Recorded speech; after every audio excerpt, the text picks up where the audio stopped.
이번 단원은 4단원 시장경제와 가격 중에서 마지막 단원입니다. 시장 가격과 변동이고요. 우리 지난 시간에 시장 가격 어떻게 형성되는지 수요 공급 곡선과 공급 곡선이 만나는 곳에서 시장 가격 형성된다는 것, 수요 곡선, 공급 곡선 배웠고요. 이번에는 그 가격의 변동입니다.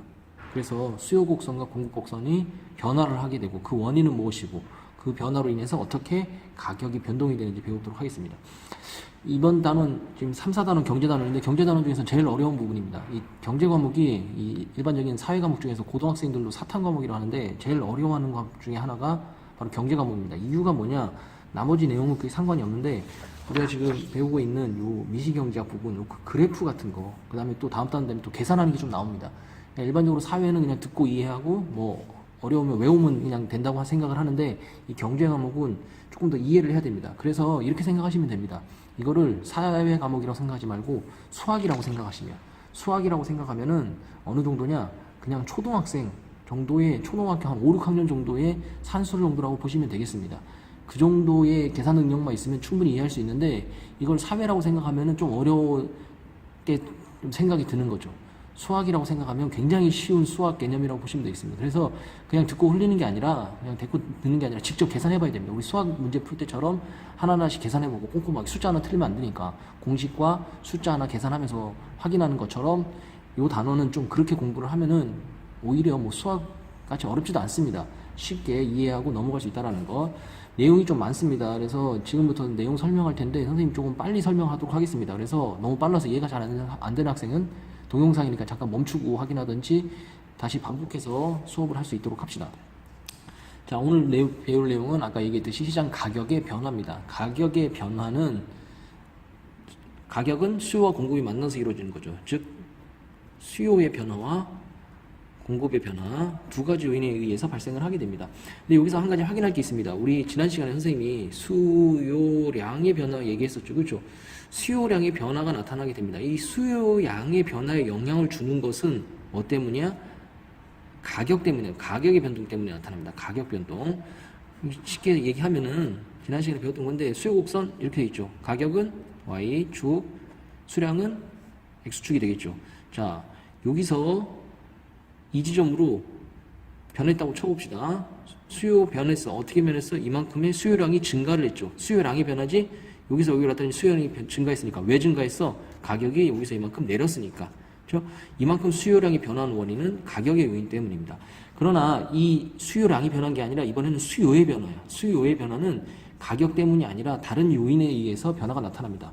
공급의 변화도 마찬가지고, 공급량의 변화는 가격의 원인으로 변하지만 공급의 변화는 가격 이외의 다른 여러 가지가 있습니다. 그 중에 대표적인 것이 4가지, 수요의 변화는 5가지 원인이 됩니다. 이 5가지 원인을 통해서 이 수요가 어떻게 변하고 또 공급이 어떻게 변하는지 살펴보도록 하겠습니다. 먼저 수요의 변화 원인입니다. 가장 대표적인 것이 사람들이 어떤 상품에 대한 수요가 증가하거나 감소, 이게 수요의 변화인데 왜 변화하겠어? 일단 소득이 달라지니까. 첫 번째가 소득 수준의 변화입니다. 소득 수준이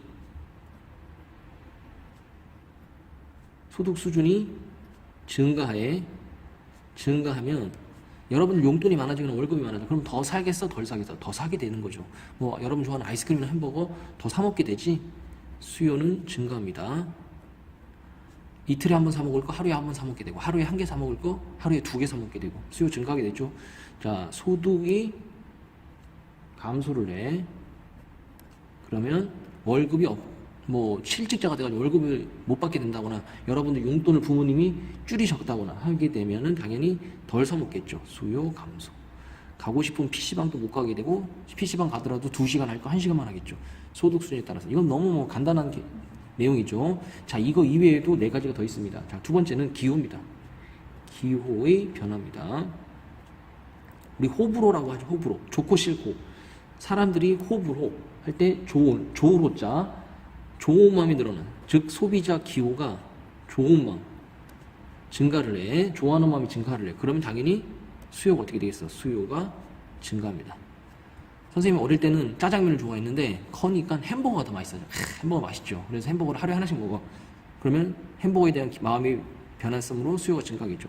반면에 소비자가 기호가 안 좋다는 생각이 들어. 아, 예전에 짜장면 좋아했는데 요즘엔 짜장면이 맛이 없어. 별로 마음에 안 들어. 그럼 그런 마음이 증가하게 되면 수요는 감소를 하겠죠. 이제 여기 가장 많이 영향을 주는 거는 이제 선생님이 음식을 예로 들었는데 바로 이 어떤 건강에 영향을 주는 겁니다. 예전에 이제 뭐 방송에서 와인을 하루에 한 잔씩 먹으면 뇌졸중이 예방된다라는 이제 뉴스가 한번 나온 적이 있었어. 다음날 모 백화점 지화에 있는 와인샵이 돈이 났습니다. 레드 와인이 다 팔려버렸죠. 왜? 건강에 좋다니까 소비자 기호가 증가하고 수요 증가가 나타났다는 거죠. 그렇죠? 예전에 보신탕 엄청 먹었습니다. 개고기라고 하죠. 보신탕 많이 먹었습니다. 어른들. 왜 많이 먹었겠어? 건강이 좋다고 준 거죠. 지금 보신탕 가게 찾아보기 힘들죠. 개고기 먹으면 사람들 잘 안 먹죠. 그죠? 왜? 야만인 취급하고 이 개고기에 대한 어떤 유통 과정도 불명하고 비위생적이고 하다 보니까 사람들이 안 사 먹게 되죠. 지금 시내에서 여러분들 개고기 보신탕 파는 가게 거의 볼 수가 없죠. 수요 감소. 이런 것들이 기호의 변화가 된다라는 거. 자, 세 번째입니다. 세 번째. 제일 중요하고 제일 까다로운 개념이니까 집중해서 들을 수 있도록 합시다. 연관 상품의 가격이 변화하는 경우야. 직접적인 그 상품의 변화가 아니라 연관 상품의 가격이 변했을 때 이 상품의 이 수요가 영향을 받게 됩니다. 연관 상품을 이제 한마디로 하면 연관제라고 말을 쓰죠. 연관제에는 크게 두 가지가 있습니다. 첫 번째가 대체제. 다른 것을 대체할 수 있는 재화를 말하는 거야. 그 다음에 서로 보완할 수 있는 보완제입니다. 이 대체제 보완제 교과서에 있는데 선생님이 간단하게만 정리하도록 하겠습니다. 대체제는 이 줄여서 비슷한 용도로 사용하는 걸 말하는 거야. 그래서 대체할 수 있는 재화를 말합니다. 대표적인 것이 소고기 그리고 돼지고기가 되는 거야. 좀 넘어갔는데 자 여기 잘 정리하시고 자 소고기가 뭐 너무 비싸다거나 아니면 소고기를 먹을 수 없는 상황이 돼서 그럼 사람 돼지고기 먹으면 되죠. 돼지고기 너무 비싸죠. 그럼 소고기 먹으면 되고 이렇게 서로 대체할 수 있는 걸 대체제라고 합니다. 대표적으로 또 뭐 있겠어? 녹차, 그다음에 커피 이런 차 종류도 대체할 수 있는 차가 되겠죠. 홍차, 뭐 녹차 이런 것도 대체가 되겠죠. 자 보완제입니다. 보완제. 보완제는 서로 보완해 주는 거야.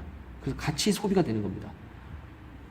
보완 관계에 있는 제어를 말하는 거야. 예를 들어서 우리 삼겹살 먹을 때 꼭 필요한 게 뭐 있어? 그렇죠. 상추. 같이 보완해 주면서 서로 소비가 더 늘어나게 되는 거죠. 또 치킨. 먹을 때 치킨 늦게 하니까 꼭 같이 먹어야 될 게 뭐 있어? 그렇죠. 콜라. 이런 것들이 대표적인 보완제입니다. 서로 보완해 주면서.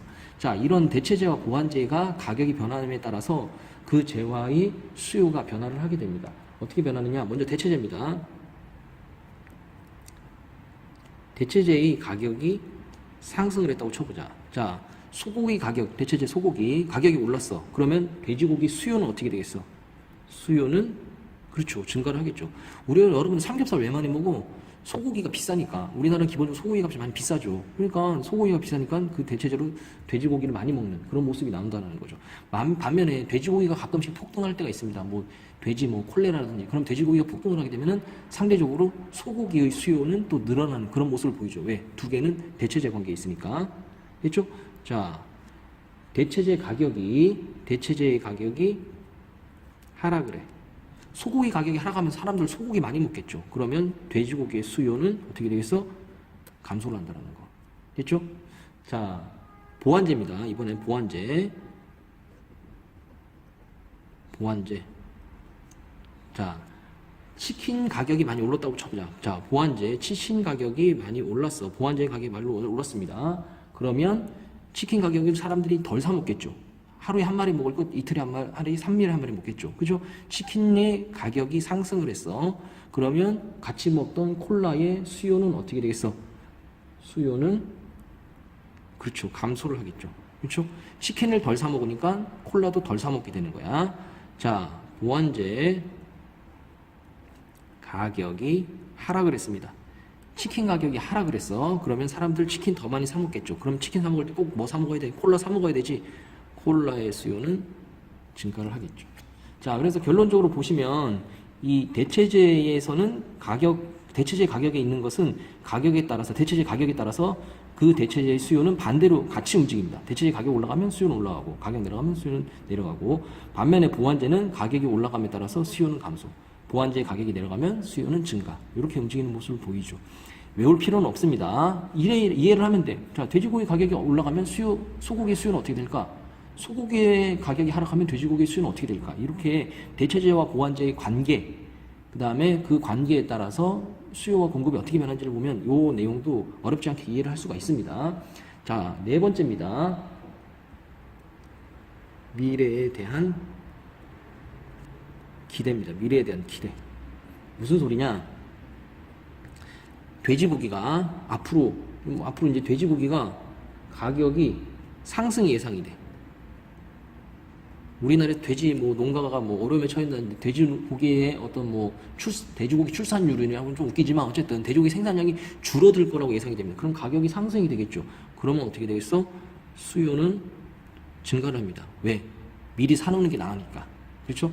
대표적인 예가 이 중동 지역에 가장 많이 나오는, 서남아시아에서 가장 많이 나오는 자원이 뭐 있어? 석유죠. 중동에 전쟁이 발생한다. 어떤 위기상이 발생한다? 그럼 석유 가격이 엄청 오를 거라고 예측이 되겠죠? 그러면 석유의 수요가 엄청나게 늘어나게 됩니다. 자, 그런 상황. 그 다음에 두 번째, 만약에 가격이 어떤 재화의 가격이 하락이 예상이 됩니다. 하락이 예상되면은 지금 사놔야 돼? 아니죠. 하락한다면 사면 되지. 그러면 오히려 수요는 감소를 하게 되죠. 자, 마지막입니다. 다섯 번째, 소비자의 수입니다. 소비자 수.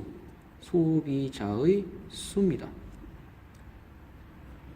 소비자의 수, 예를 들어서 인구가 늘어난다라든지, 어떤 새로운 어떤 소비층이 생겨난다라든지, 주식시장을 예로 들었을 때는 주식 투자자가 증가를 한다라든지, 이런 식으로 소비자의 수가 증가를 하게 되면은,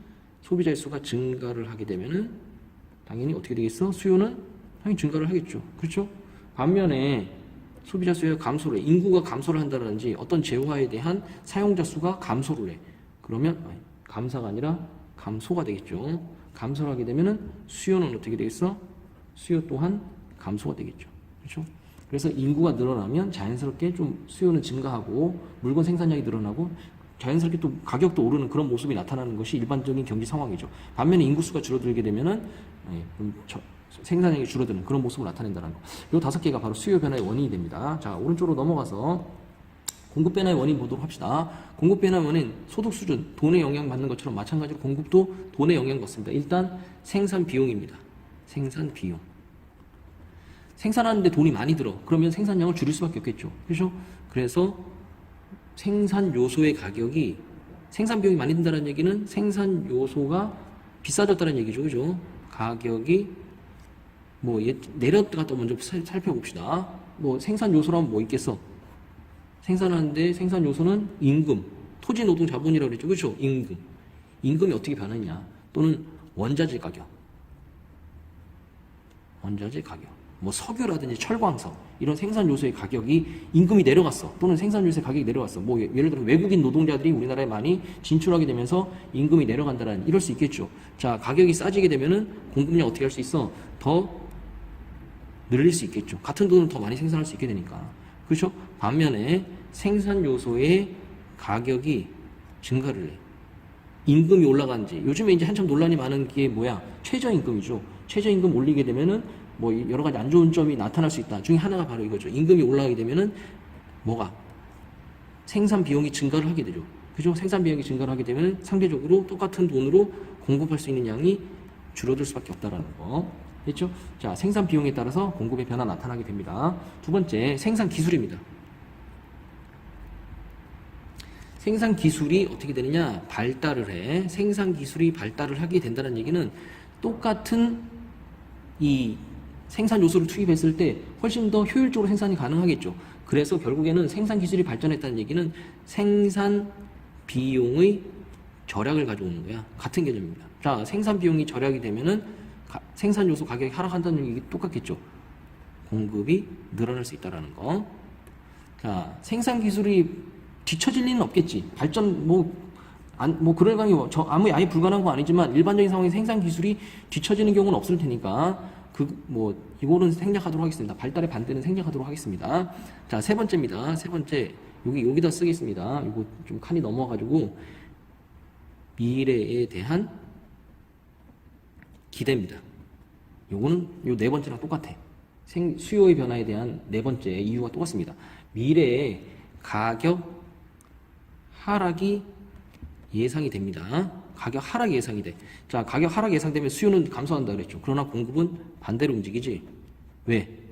좀 더 기다렸다가 미래에 가격이 하락한 다음에 이 팔게 되면 손해는 아니야. 그렇죠? 그러니까 지금 빨리 더 많이 생산해서 팔아야 되겠지. 반대로 가격이 앞으로 올라갈 거라고. 상승이 예상이 됩니다. 그럴 경우에는 지금 파는 것보다 가격 오르간 다음에 팔면 더 좋을 거 아니야. 그렇죠? 공급이 어떻게 되겠어? 그렇죠. 감소를 하게 된다는 거죠. 나중에 비싸지면 더 생산을 해야지. 이렇게 되는 거니까. 반대죠. 그렇죠? 3과 4. 우리 지난 시간에 배웠던 것처럼 공급, 수요 곡선 반대로 가는 이유가 똑같은 겁니다. 자, 네 번째도 이 수요 변화와 연인 다섯 번째 똑같습니다. 공급자 수입니다. 공급자 수가 증가를 해. 그러면 당연히 공급은 증가를 하겠죠. 그 다음에 공급자 수가 감소를 하게 되면은 가게가 줄어들게 되면은 당연히 공급은 줄어들게 되겠죠. 그렇죠? 이거는 똑같죠, 그죠? 수요자 수가 증가하면 수요 증가, 공급자 수가 증가하면 공급 증가, 감소하면 감소. 둘 다 같은 내용이 된다라는 거. 자, 여기까지 수요와 공급의 변화 원인 살펴봤었고요. 자, 그 다음에 수요가 증가하고 수요가 감소하고 여기 봤죠? 증가, 감소, 증가, 감소, 증가, 감소 이런 다섯 가지 이론 중에서 수요가 증가할 때도 있고 감소할 때도 있습니다. 감소하게 되면 어떤 상황이 벌어지냐? 우리 선생님이 가격 변동에 따라서는 뭐가 변한다고 그래서 수요량이 변한다고 그랬죠. 즉 여기서 여기로 가격이 이만큼 내려가. 그럼 수요량이 여기서 이만큼 올라간다고 그랬지. 그렇지? 증가한다고 그랬죠. 여기서 여기로 변했다는 얘기는 곡선 내에서 이동하는 거예요. 근데 수요의 변화와 공급의 변화는 수요량과 변화와 공급량의 변화가 다르게 그래프 자체가 변화를 하게 됩니다. 즉 기후 어떤 그 재화에 대한 소비 성향이 늘어나게 되면은 수요는 오른쪽, 그다음에 그 수요가 감소를 하게 되면 왼쪽. 왜냐하면 X축이 수량 아니야. 수량이 늘어났다는 얘기는 오른쪽, 왼쪽 이동이 되는 거야. 공급은 반대로 가는 거고. 그걸 나타낸 것이 이 그림입니다. 자, 수요의 증가. 수요의 증가는 수요 곡선이 뭐가 오른쪽으로 합니다. 공급 곡선은 그대로 온다는 가정 하에서 그러면 수요는 오른쪽으로 하는 거야. 곡선 내에서의 변화가 일어나면 그건 수요량의 증가 또는 수요량의 감소야. 그러나 곡선 자체가 이동을 하게 되면은 수요의 증가라고 볼 수 있죠. 반면에 왼쪽으로 움직이게 되면 이거는 수요량이 아니라 수요의 감소가 됩니다. 그래서 이걸 뭐라고 표현하느냐? 수요 곡선이 어디로? 오른쪽으로 이동했다고 표현을 하게 됩니다. 수요의 증가는 수요 곡선이 오른쪽 이동이야. 자, 반면에 수요의 감소는 수요 곡선이 어디로 가야 되겠어? 그렇죠. 왼쪽 이동. 이 학생들 중에 여기서 일로 갔으니까 위로 올라갔다 또는 이거 아래로 내려갔다 얘기하는데 그거는 Y축을 기준으로 했을 때야. 그렇기 때문에 이거 기준은 X축이기 때문에 오른쪽 왼쪽이라고 표현을 해야 됩니다. 자, 두 번째 수요의 증가를 나타났을 때 자, 여기서 균형 가격이 바뀌게 되죠. 이렇게 보면 됩니다. 여기서 여기로 바뀌면서 균형 가격이 여기서 여기로 바뀌게 되죠. 그러면 균형 가격 지점에서의 먼저 가격은 어떻게 되겠어? 가격은 증가. 거래량 균형 가격에서의 거래량 얼마가 돼? 감소야 증가야? 증가가 되겠죠. 왜? 여기서 이만큼 증가했으니까. 가격은 여기서 이만큼 올라갔으니까. 가격 얼만큼 올랐어? 그럼 요만큼 올라갔다고 하면 되겠죠. 수요량 얼만큼 늘어났어? 요만큼 늘어났다고 보면 되겠죠. 수요 곡선이 이동함에 따라서. 자, 나머지는 똑같은 내용이야. 수요 곡선이 왼쪽으로 이동을 했네. 균형 가격이 여기서 여기로 바뀌었죠. 그죠? 자, 가격 어떻게 됐어? 하락. 거래량 하락. 여기서 이만큼 하락. 자, 공급 곡선입니다. 같은 내용이니까 선생님 좀 빨리 쭉 설명하도록 하겠습니다. 공급 곡선입니다. 공급 곡선은 뭐 때? 공급이 증가를 했어. 오른쪽 이동, 증가는 오른쪽 이동. 왜냐면 이게 X축이 기준으로 하는 거니까 이게 오른쪽으로 하면 커지는 거, 왼쪽으로 하면 작아지는 거 아니야. 증가하니까 커지겠죠. 오른쪽 이동. 자, 가격 봅시다. 가격. 균형 가격 어떻게 돼 있어? 가격 여기서 여기로 왔죠. 그죠? 균형점이. 그러면 어떻게 돼 있어? 가격은 내려갔네. 그렇죠? 하락. 거래량 증가. 자, 선생님이 이거는 지금 바로 써줬는데 여러분들 그냥 써줄 테니까 여러분들이 잠깐 동영상 멈추고서 각자 한번 해보시기 바랍니다. 자, 시작. 자, 정답 공개. 공급 곡선. 어디로? 왼쪽. 왼쪽 이동. 그 다음에 가격. 그렇죠. 상승. 거래량 어떻게 되겠어? 하락. 왜? 여기서 여기로 갔죠. 여기서 여기로 갔으니까 거래량 하락. 여기서 여기로 갔으니까 가격은 이만큼 상승. 됐죠? 자, 핵심 개념은 여기까지 일단 설명하도록 하겠고,